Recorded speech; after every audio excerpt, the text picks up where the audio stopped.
Welcome to She's Connected. This is the group for the stressed out, overwhelmed moms who need to pause and connect to God, herself, and her kids. Happy 4th of July! Oh my goodness, I didn't know if I should go live or should record something because it is the 4th, but I don't have any like traveling plans. And I was like, I'll just go live. It doesn't matter. And if you're here, welcome. If you are doing something for the 4th and watching that replay, welcome. Put that in the comments. Put replay or something so I'll know that you're coming back after the 4th to watch our live today. Moms always say time goes by so fast, and it in so many ways it does. You blink and your babies aren't babies anymore. The ones you rocked are suddenly reading chapter books or driving cars. But if we're honest, there are seasons where time doesn't feel fast at all. You could actually feel stuck, or it could feel heavy, or it could feel endless. I've been mothering for 20 years now and I'm starting over. I got a 1-year-old. It's crazy. Feels endless. Like the sleepless newborn phase, where night and day blur together and your body aches in places you didn't know could ache. Or the toddler tantrum years, when everything is a battle, from shoes to snacks to nap time, and your patience wears thin before breakfast is even over. Or the summer months, like right now, when everyone's home and everyone's hungry and everyone needs something from you all at once and you don't have enough to give. Or the teen transition time, when the stakes feel higher and the emotions are deeper and you wonder if your words or teachings are even landing. These seasons, they can drag on and beat you up. They whisper lies that you're failing. They tempt you to give up or give in. But in those moments, I want you to remember, keep pressing into God. Keep looking to Jesus. Keep inviting the Holy Spirit to produce something eternal in you. Love, joy, peace, patience, kindness, goodness, faithfulness, gentleness, and that self-control. Those are the fruits of the Spirit. Fruit that does not rot. Fruit your family can feast on. Fruit that glorifies God and brings you joy right in the middle of the mess. The hard, it doesn't last forever, but that fruit does. So dive with me today into Philippians to find out what Paul says about this. I'm Sherry, mom of 10, living in Springfield, Missouri, inspiring families and moms like you to live a life connected to God. So tell me about you in the comments. Where are you watching from? How many kids do you have? What special July 4th traditions do you have? Put them in the comments. Even if you're watching the replay and 4th of July already happened, we still want to hear what went on July 4th for you. Well, we are in a new series, Embrace Perseverance, within the Discovering Joy in Philippians, and today's title is To Eat or Not to Eat. Welcome to High Five Friday! I'll give you some high fives, and they're high fives even if you are watching this and it's not a Friday. Okay, so it does show that my live is going. I don't know how many people are here or if people are here, and I haven't seen any comments. So that's okay. This is a holiday, so I don't expect moms to be on our live. I want you to be with your families. But here we go. This one is a good one. After I wrote the live, I just was like, okay, I'm pumped. I hope people see this replay. So put some stuff in the comments if you're watching that replay, so then other people in the group will see, hey, here's a replay, here's a live, watch this, people are commenting on it. So that would be helpful. Or like and love the video, I guess. We're kicking off this new series called Embrace Perseverance. And oh, how moms, we need this perseverance. Motherhood is beautiful, but it's also an everyday thing. From diapers to driving lessons, those sleepless nights to the silent prayers. It's not a fast, quick, one and done sprint. It's a marathon, a really long journey. And those kinds of journeys take perseverance. Maybe you felt like giving up. Maybe you're carrying discouragement or discipline fatigue or just cleaning that never ends. You're not alone. Perseverance isn't about perfection.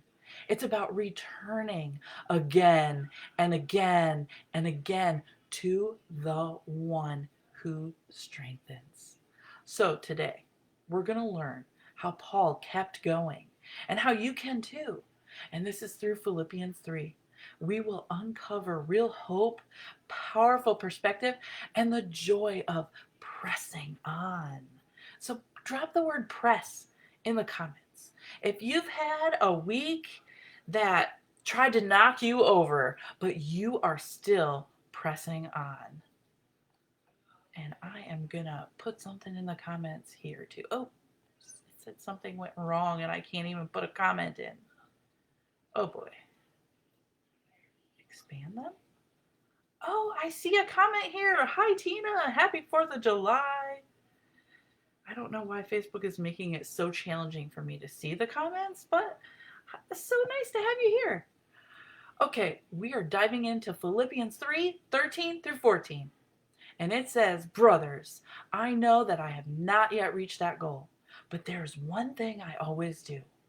I forget the things that are in the past, and I try as hard as I can to reach the goal that is before me. I keep trying to reach the goal and get the prize. That prize is mine because God called me through Christ to the life above. So here's one big highlight for moms.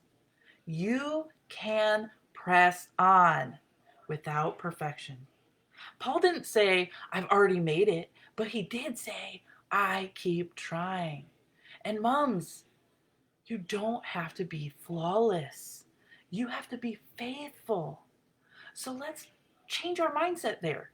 Stop thinking about all the things that you messed up. Stop thinking about all the things you need to get right. And start thinking about how you can be faithful by showing up over and over again, pointing yourself to Jesus, looking to God throughout your motherhood journey. Drop the word try in the comments. If you're still trying day by day to walk in faith, even when it's hard. And it is hard. That's exactly what we teach our kids to do. Keep trying your best. We get to be an example of that while on the front lines of parenting. It's not easy, but we have a secret weapon, and it's God our Father. So here are 5 really hard moments in motherhood, and then an application or something we can do. Have you had any really hard moments in your life recently or in your whole motherhood journey? I know I have. 1, maybe your child rebels against you or has a tantrum or turns from God. I want to remind you to forget what's behind and keep showing love and pressing on in prayer. Number 2, maybe you yell after promising you won't yell anymore. Let go of yesterday's shame and reach forward to new growth today or the next hour or tomorrow. It's going to be different than right now. Number three, maybe you feel unseen in your sacrifice. God sees your quiet faithfulness, and there is a prize ahead for you. And you might not see it right in this moment because you have so many responsibilities, but continue to show up, connect to God, and you will get that prize. Number four, maybe you feel like your prayers aren't working. Well, keep praying. God honors the woman who presses through the silence. If you're not hearing anything from God, it's okay. He still is using that moment to get closer to you by having you pray to him, or just pray. Number five, maybe you're completely exhausted. Well, remember this, your strength may be gone, but Christ's power can help you to continue. So put prize in the comments if you're holding on for that eternal prize, because that's the thing that matters most. I know we live in a culture where we want that instant gratification. We want that reward right now. But God tells us that there's a bigger picture here. And our prize is later when we get to spend our days with him. And you're put here for a purpose, on purpose. And you get to be the best mom or woman you can be. And you can only do that if you are seeking him. So here's a story. Once upon a time, there were two farmers. Each had 5 sons, and one year both farmers planted a field of corn. The first farmer and his family, when the corn began to sprout ears, this first farmer heard the cawing, and he looked out the window and he saw crows circling the field. And you don't want your harvest to get eaten by crows. So he shouted, "Boys, crows are after the corn. Quick, let's chase them away." The farmer and his sons, they ran outside yelling. One was banging on a metal trash can lid, and another waved a rake in the air, and one actually fired rocks from his slingshot. And finally, they succeeded in chasing the crows away. So they returned to the house, and they wiped their foreheads, and they drank tall glasses of refreshing lemonade. But soon, the farmer looked out the window and saw the crows returning. And he said, "Bad news, sons. The crows are back. And we are going to have to take shifts to keep them away until we can harvest this corn." So that's what they did. They took shifts. They chased away the crows until the corn ripened, and they harvested the corn, and they had plenty to eat and to sell. Now, the second farmer also heard cawing and looked out the window and saw the crows ready to attack his field, and he called out to his sons, and they too ran through the rows shouting. And they banged the trash can lid, and they waved a rake, and they fired rocks at with the slingshot at the crows. And when the crows finally fled, the farmer and his sons, they returned to the house, and they drank tall glasses of iced tea. But soon, this farmer too looked out his window, and he saw the crows coming back. "Bad news, sons," he said. "The crows have returned, and we don't get to eat this season." He gave up. He didn't send his family out there to protect the field, and the crows got to eat whatever they wanted to eat and destroyed the field. Of course, no sensible farmer would simply give up. But we are like that second farmer when we don't persevere in our struggles against temptation and doubt and fear and this drowning feeling that we sometimes have in motherhood. Our hard things are like those crows in our spiritual lives. We need patience to prevail, and we need to come at them in all kinds of ways. It's a battle. It's a fight. Put fight in the comments. If you're ready to chase off the crows in your life, that discouragement, the fear, the lies, the temptations you have. We're in a fight. So here are 8 things that you can learn from Philippians, the verses in Philippians we read, and the story of these 2 farmers. We get to learn some things, and we also get the rewards of these things. So number 1 is don't expect an easy harvest. Tina knows she has a garden, and gardening is hard. It's hard work, and it takes a lot to keep the pests away, the weeds away, and to help your plants flourish so you can make it to a harvest. That real fruit takes work, but there's a reward. The reward is a strengthened faith. Trust in God. Number 2, return to the field every day. You get to show up even when it's hard. And there's a reward of a flourishing family legacy.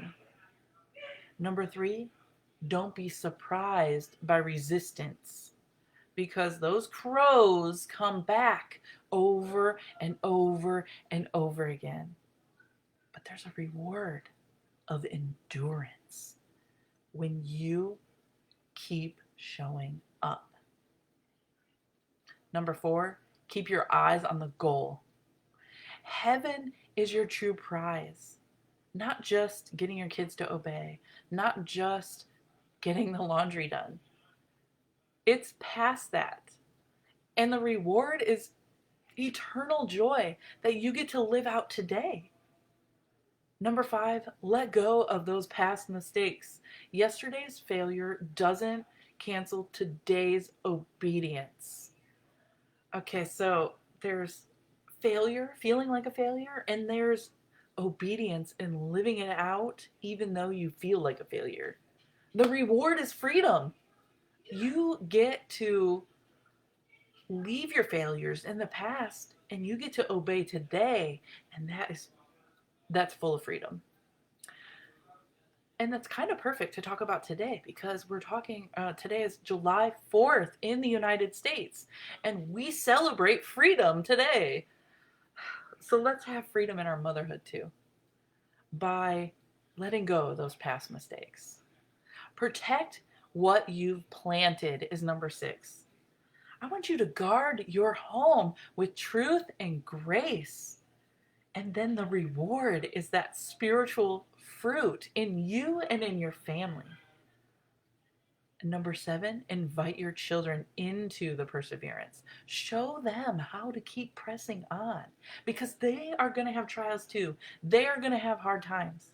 And you are there to help them learn who to shout out to when they are drowning, because you have that life preserver of Jesus right next to you. And the reward is generational faith. Your kids, your grandkids, your great-grandkids, and maybe even further down the line are going to have a better life connected to God because of you and what you do. And number 8 is celebrate those small wins.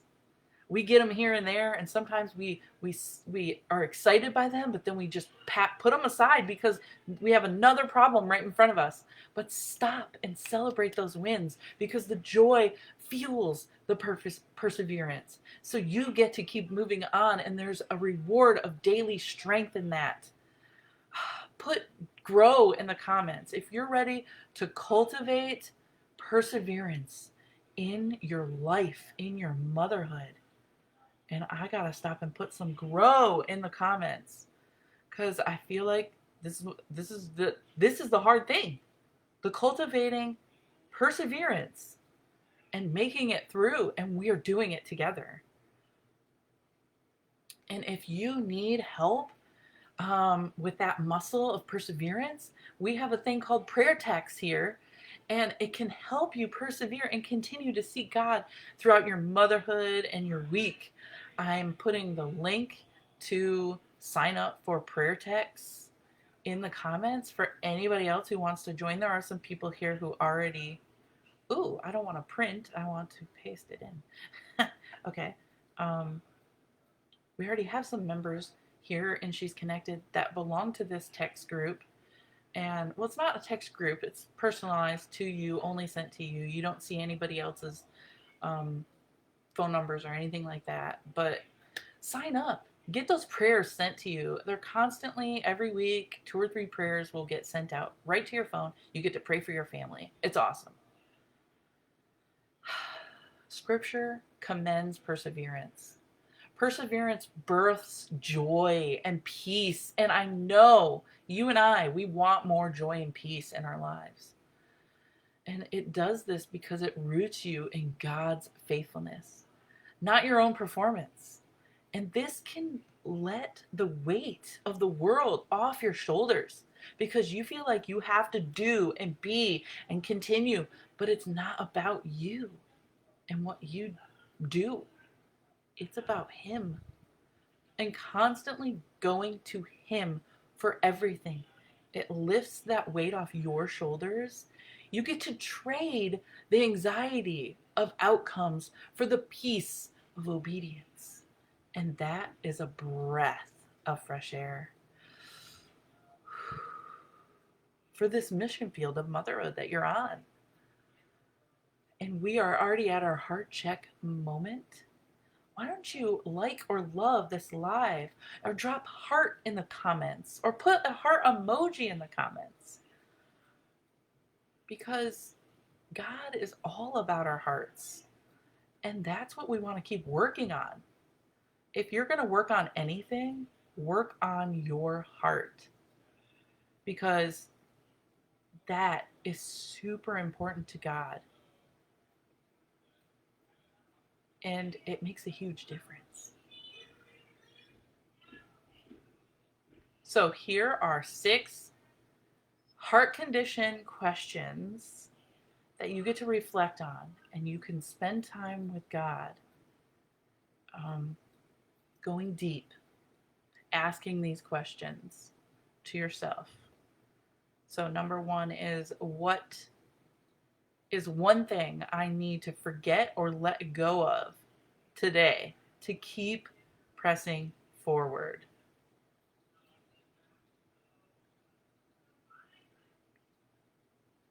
Number 2 is, where have I been tempted to give up lately? If we don't figure out what's tempting us, then it will keep coming back like those crows. Am I more focused on past failures or future faith?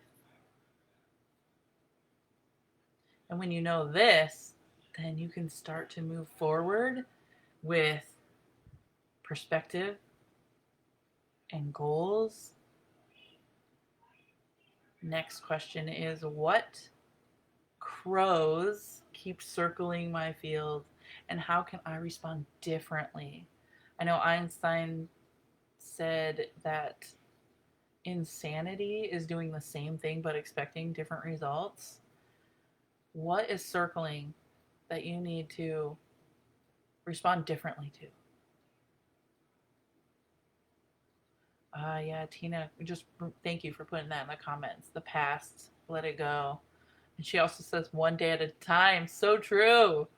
1 day at a time, 1 hour at a time sometimes. We're in this. And we have help. Next question, who is watching my perseverance? And how can I encourage them today? Who's in your life? Do you have little kids? Do you have older kids? Do you have adult kids who are out on their own, but you can still share this to? Or what about your spouse or friends? They're watching you.